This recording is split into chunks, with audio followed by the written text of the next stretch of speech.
ہدل للمتقین، بڑی اہم آیت مبارکہ. ہدن یہ ہدایت ہے متقین کے لیے. کن کے لیے؟ متقین کے لیے. سورہ فاتحہ میں جو گروہ بیان کیے گئے ہیں ان میں سے سب سے پہلا گروہ کون سا ہے؟ مومنین کا. ان کا متقین، ہدل للمتقین. متقی کون سے ہیں؟ متقین کی بے شمار صفات ہیں، لیکن جو میں آپ کے سامنے عرض کروں گا وہ صرف 5 صفات متقین کی جو سورہ بقرہ میں پیش کی. پہلی کیا ہے؟ الذین یؤمنون بالغیب. متقین کی پہلی صفت کیا ہے؟ الذین یؤمنون بالغیب وبالآخرۃ ہم. جنہ کی لفظی بولے تھا نا، یہ جتنی آیت اہم ہے آپ کا اس طرح سے میری عادت نہیں آپ سے زیادہ باتیں کہلوانے کی بھی، پر بھلی صاحب سو جاتے ہیں. مینوں وہ دن اج میں سامنے جڑا بندہ سوئیں کرے گا وہ ایتھے ہوئے کرے گا. ہاں یہ جڑی وہ بندوق دی نوک دے اوتے جڑا نہ ہونا کام ہوئے کرے گا. یہ پہلی جو ہے وہ صفت ہے متقین کی، اور یہ صفت اللہ کو اپنے حبیب کے غلاموں کی اتنی پسند ہے. حضرت موسیٰ کی قوم کو موسیٰ نے کہا کہ پڑھو اللہ الہ الا اللہ اشہد ان لا الہ الا اللہ وحدہ لا شریک لہ. وہ کہنے لگے ہم اللہ کو تب تک نہیں مانیں گے جب تک آنکھوں سے نہیں دیکھ لیں. لیکن محمد الرسول اللہ کے غلاموں میں سے کوئی بھی ایسا نہیں آیا جس نے حضور سے یہ کہا ہو کہ پہلے تیرے رب کو دیکھیں گے اس کے بعد پھر مانیں. یہ کوئی نہیں آیا.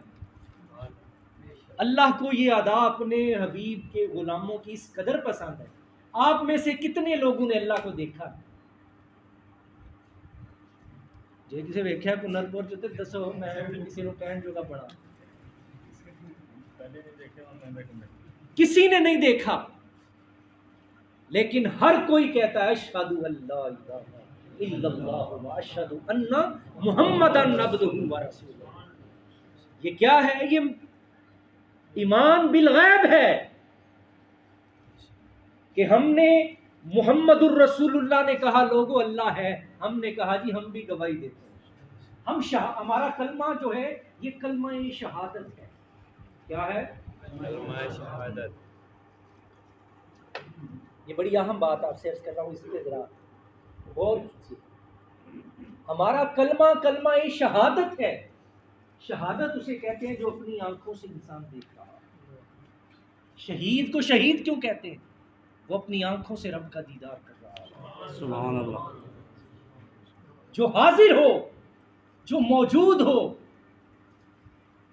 آئی وٹنس جو ہے، شاہد، گواہ جسے آپ کہتے ہیں. گواہ تو اسے کہتے ہیں جو اپنی آنکھوں سے دیکھ رہا ہو. کچہری 200 والا نہیں، وہ گواہ نہیں ہوں.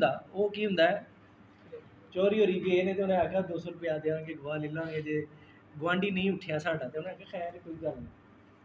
وہ گواہ نہیں ہوتا، وہ مخبر ہوتا ہے. گواہ کی تعریف کیا ہے؟ گواہ اپنی آنکھوں سے دیکھے. آپ نے اللہ کو دیکھا نہیں، آپ کیسے کہتے ہیں اشہد ان لا الہ الا اللہ واشہد ان محمدا عبدہ ورسولہ؟ آپ نے تو دیکھا ہی نہیں، آپ کیسے شہادت دے سکتے ہیں کہ جی ہم شہادت دیتے ہیں اللہ ایک ہے، اس کے سوا کوئی عبادت کے لائق نہیں؟ کیسے؟ علماء نے کہا ہے کہ ہماری شہادت الشہادت ہے. ہم گواہی دیتے ہیں محمد الرسول اللہ کی گواہی پر. ہماری گواہی کی شہادت کیا ہے؟ ہماری شہادت الشہادت ہے. ہم کہتے ہیں کہ محمد الرسول اللہ نے اگر فرمایا ہے تو اللہ کی ذات ایک ہے، وحدہ لا شریک ہے. ہم اپنی آنکھوں پر اعتبار نہیں کرتے، ہم مصطفیٰ کی زبان پہ اعتبار کرتے اور اللہ کو یہی ادا پسند ہے. کنتم خیر امت، فرمایا بے شک آٹا چور خیر ہے کوئی، لیکن ہے میرے حبیب کی امت. اور اس امت کا اعزاز ہے کہ اس نے مجھے دیکھا نہیں لیکن پھر بھی کہتی ہے کہ ہم شہادت دیتے ہیں کہ اللہ کے سوا کوئی عبادت کے لائق نہیں، وہ ایک ہے، اس کا کوئی شریک نہیں ہے. یہ شہادت علی شہادت ہے. ہماری متقین کی پہلی صفت کیا ہے؟ وہ غیب پر ایمان لاتے ہیں. الذین یؤمنون بالغیب وبالآخرۃ ھم یوقنون. اگلے جملے سنیں. فرمایا میرے محبوبوں کی نشانی یہ ہے کہ وہ آخرت پر یقین رکھتے ہیں. آخرت پر کیا کرتے ہیں؟ اور یہ نہیں کہتے اور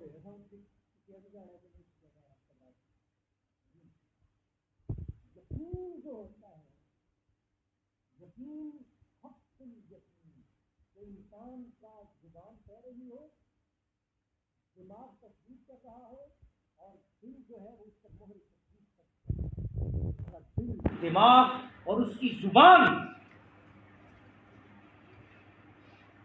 جسے کیا کہتے ہیں؟ یقین. یقین بھی سمجھ آ گئی جی. وبالآخرۃ ھم یوقنون، وہ یقین رکھتے ہیں یوم آخرت پر. وہ کہتے ہیں ہم مرنے کے بعد زندہ کیے جائیں گے، ہم اپنے رب کے حضور پیش کیے جائیں گے. یہ مومنین کی پہلی صفت ہے جو سورہ البقرہ میں بیان کی گئی. دوسری صفت کیا ہے؟ نماز قائم کرتے ہیں. متقین کی دوسری صفت کیا ہے؟ وہ نماز قائم کرتے، نماز میں سستی نہیں کرتے. مومنین کی صفات میں سے نماز کو قائم کرنا بھی کیا ہے؟ یہ متقین کی صفت ہے. سمجھ؟ تیسری چیز کیا ہے؟ جو لوگ اللہ کی راہ میں خرچ کرتے ہیں، الذین ينفقون ومما رزقناہم ينفقون. یہ متقین کی کون سی صفت ہے؟ یہ تیسری صفت ہے. تیسری صفت متقین کی کیا ہے جو قرآن بیان کرتا ہے؟ کہ وہ اللہ کی راہ میں وَمِمَّا رَزَقْنَاهُمْ يُنْفِقُونَ، جو رزق ہم نے انہیں دیا ہے وہ اللہ کی راہ میں خرچ کرتے ہیں. یہاں ایک اور بات اللہ نے بتا دی کہ رزق ہم دیتے ہیں. رزق کون دیتا ہے؟ اللہ. اور جس کا چاہتے ہیں زیادہ کر دیتے ہیں، بے جس کا شک. چاہتے ہیں اس کا ہم کم کر دیتے ہیں.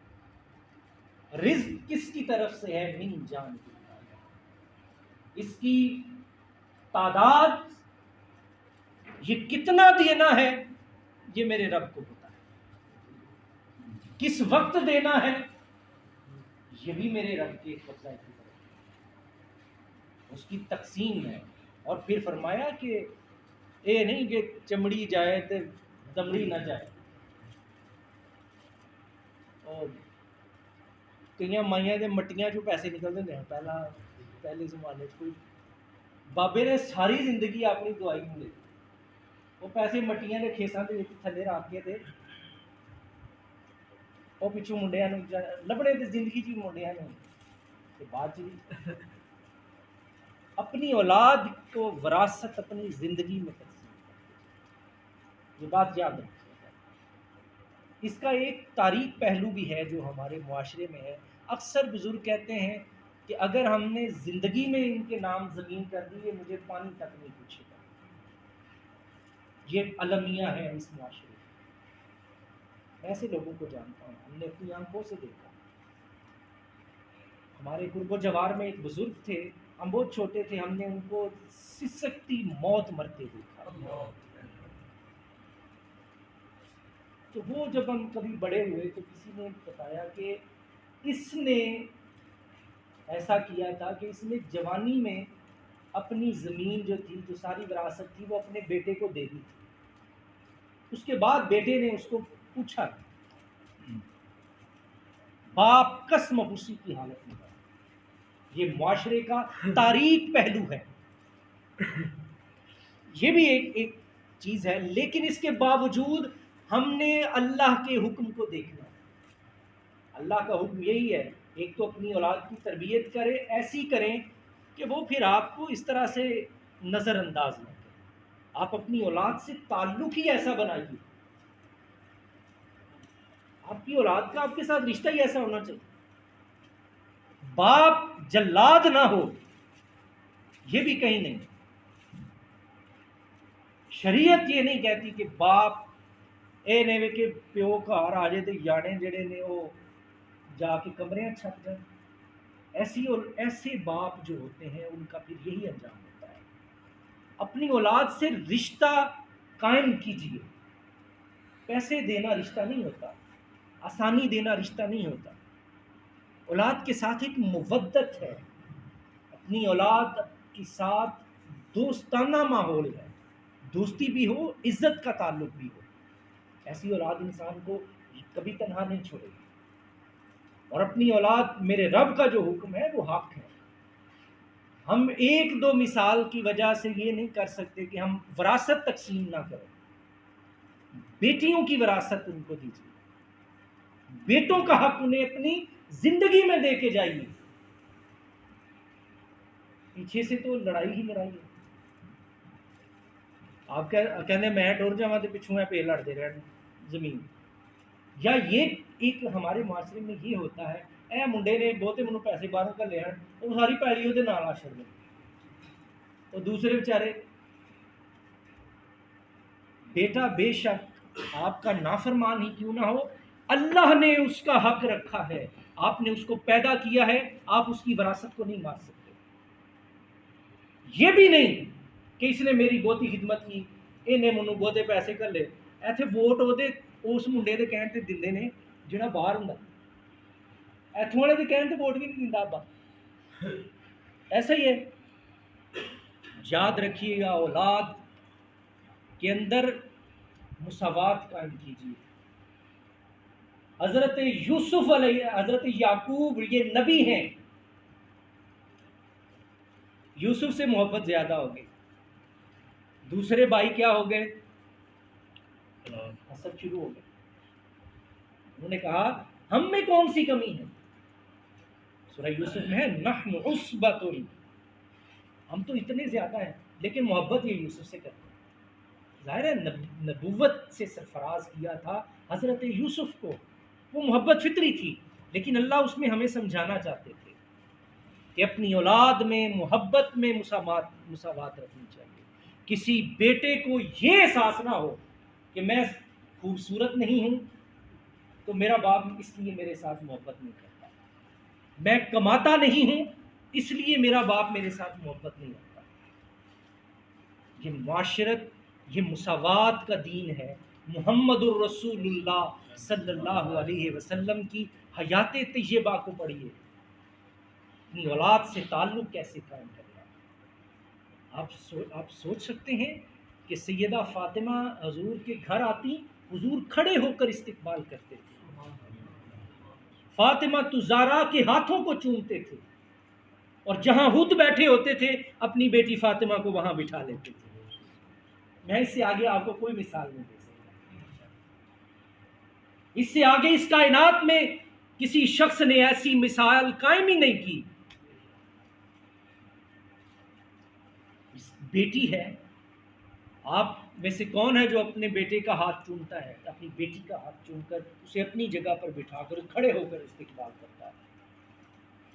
بیٹیاں آتی ہیں ابا لیٹے یا ابا پتر کی حال ٹھیک ہے، بس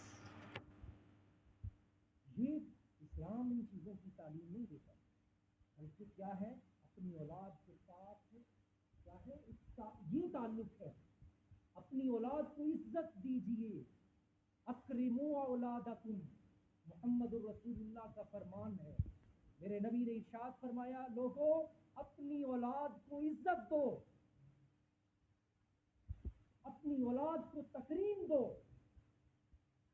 اپنی اولاد کو بے عزت نہیں کرنا۔ اسے کیا ہے، اکرموا اولادکم، اپنی اولاد کی عزت کریں گے تو اولاد کے دل میں آپ کی وہ محبت پیدا ہوگی کہ وہ آخری دم تک آپ کے ساتھ رہے. تو میں جو عرض کر رہا تھا مومنین کی صفات کیا ہے. تیسری صفت جو قرآن نے ذکر کی ہے کہ وَمِمَّا رَزَقْنَاهُمْ يُنْفِقُونَ، جو اللہ نے رزق دیا ہے وہ اس رزق میں سے کیا کرتے ہیں، اس رزق میں سے وہ خرچ کرتے ہیں. چوتھی صفت یہ ہے کہ وہ مومنین کی چوتھی صفت یہ ہے کہ اللہ کا کلام جو محمد الرسول اللہ سے نازل ہوا ہے اس کی تصدیق کرتے ہیں. قرآن کی ایک ایک آیت کی کیا کرتے ہیں، تصدیق کرتے ہیں، اور اس کلام میں الہی پر ایمان لاتے ہیں، اس کی تصدیق بھی کرتے ہیں اور اس کو مانتے بھی ہیں. ایمان کا مطلب ماننا ہوتا ہے. اس کو مانتے بھی ہیں دل و جان سے جو کچھ حضور علیہ الصلوۃ والسلام پر نازل ہوتا رہا. اور آخری پانچویں صفت مومنین کی یہ ہے کہ وہ آخرت پر یقین رکھتے ہیں اور یہ احتساب کا جو تصور اللہ رب العزت نے دیا ہے کہ ہم اللہ کے سامنے جواب دہ ہیں. یہ ہے مومنین کی بات کہ ہم اللہ کے سامنے کیا ہیں، جواب دہ. ہم اپنے چھوٹے چھوٹے عمل سے اللہ کے سامنے کیا ہے، جواب دہ. ہمارے چھوٹے چھوٹے اعمال ایسے ہونے چاہیے کہ کل کو ہمیں اللہ کے سامنے جا کر شرمندگی نہ ہو. ہم اپنے رب کے سامنے جب جائیں تو ہماری آنکھیں جو ہیں وہ اس طرح سے جھکی نہ ہوں کہ ہم نے اس کی نافرمانی کی، ہم اس کے نافرمانوں میں سے ہو جائیں. ہدی للمتقین، فرمایا الف لام میم ذالک الکتاب لا ریب. لوگوں اس کتاب میں کوئی شک نہیں، کوئی شبہ نہیں، اور یہ ہدایت ہے ہدی للمتقین، متقین کے. یہ کون سی صفات تھی؟ یہ اہل تقوی کی صفات ہیں جو سورہ بقرہ تفصیل کے ساتھ آگے جا کر بیان کرتی رہے گی. تو یہ حروف مقطعات میں سے تھا الف لام میم، 3 لفظ ہیں. اور پھر اللہ رب العزت نے آگے قرآن کے بارے میں بتا دیا کہ یہ قرآن وہ ہے جو جس میں تضاد نہیں ہے، جس میں شک نہیں ہے، جس میں شبہ نہیں ہے، جس میں تمہیں اختلاف نظر نہیں آئے گا، اس میں تمہیں رب کی رحمتیں نظر آئیں گی، رب کا کرم نظر آئے گا. تو پھر اللہ نے 5 صفات فرمایا ہدی للمتقین، یہ متقین کے لیے ہدایت ہے. اگر انسان اہل تقوی میں سے ہو، انسان کا قلب پاک ہو، تو قرآن کا نور اس کے سینے میں آنا شروع ہو جائے. دل پاک ہو تو کیا ہوتا ہے، قرآن کا نور بھی اس میں داخل ہے. تو قرآن جو ہے الف لام را کتاب انزلناہ الیک لتخرج الناس من الظلمات الی النور. قرآن کیا ہے، یہ ہمیں تاریکیوں سے نکال کر نور ہدایت کی طرف لے کر چلا جاتا ہے. اللہ رب العزت ہمیں قرآن کا فہم عطا فرمائے، ہمیں قرآن کا نور عطا فرمائے. اللہ کریم ہمیں قرآن کریم پر عمل کرنے کی بھی توفیق عطا فرمائے. اللہ کریم ہماری نسلوں کو بھی قرآن کریم کا فیض عطا فرمائے، اور ہماری آنے والی نسلیں محمد رسول اللہ کے دین کا علم بلند کرنے والی نسلیں اللہ تعالیٰ ہمیں عطا فرمائے. اللہم صلی علی سیدنا مولانا محمد وعلی آل محمد وبارک. ربنا ظلمنا انفسنا وان لم تغفر لنا وترحمنا لنكونن من الخاسرين. ربنا اغفر لي ولوالدي وللمؤمنين يوم يقوم رب اغفر وارحم وانت خیر الراحمین.